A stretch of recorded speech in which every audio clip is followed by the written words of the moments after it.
लक्षात ठेवा मायबाप, कारण महादेव बारंबार ही संधी माणसाला देत नाही दे संधी. हे प्रत्येक अवयव त्यानं दिले. कधी हे कान घेऊन जाईल, कधी डोळे घेऊन जाईल, कधी हात घेऊन जाईल, कधी पाय घेऊन जाईल, कधी श्वास घेऊन जाईल, सांगता येत नाहीये. तुम्हाला वाटतं ना आज माझे डोळे चांगले, अरे नाही, हे सुद्धा आपल्या हातात नाही. कधी हे काय घेऊन जाईल ना सांगता येत नाही मायबाप, नाही सांगता येत.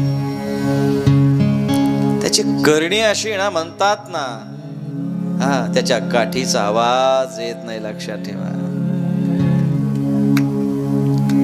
माणसानं भगवंताला भिवून राहावं, सांभाळा.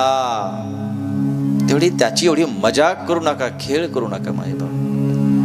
या दुनियाशी खेळ करा, पण त्या भोलेनाथांचा कधी खेळ करू नका, मजाक करू नका. तो बोलत नाही म्हणजे काय करत नाही असं नाहीये, कारण सगळं काही करणारा तोच आहे माईबाप, तोच आहे.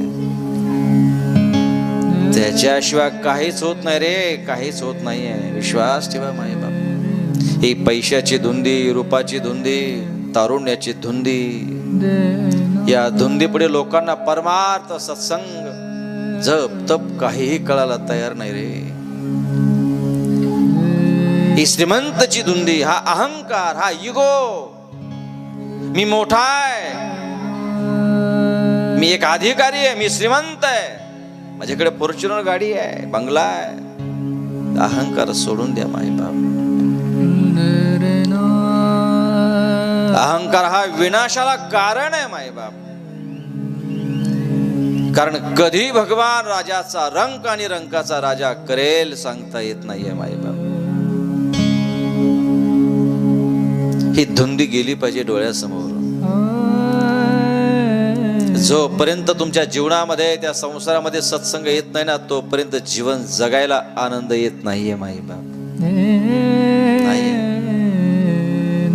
कित्येक श्रीमंत मी पाहतो रे, पण ज्यांच्याकडे कधी संतांचं येणं जाणं नाहीये, ज्यांच्याकडे भगवंताविषयी भाव नाही, प्रेम नाही, आदर नाही ना, त्यांच्या घरात करोडोनी संपत्ती असते, पण पाय ठेवलं की असं वाटतं हे स्मशानामध्ये आलो की काय मी, एखाद्या भूत बंगल्यात आलो की काय मी. सुंदरता नाहीये, रम्य वातावरण नाहीये, आनंद नाहीये. जीवनामध्ये आनंद प्राप्त, अरे पैसा कमवू नका असं नाहीये, खूप पैसा कमवा, खूप श्रीमंत व्हा, पण त्या पैशाच्या सोबत हा परमार्थ असणं फार महत्वाचं आहे. भगवंताची सेवा असणं फार महत्वाचं आहे. माणुसकी असणं फार महत्वाचं आहे. आदर असणं फार महत्वाचं आहे. आपुलकी असणं फार महत्वाचं आहे. आणि या जर गोष्टी नसेल तर तुमच्या श्रीमंतीला काहीही अर्थ नाहीये मायबाप.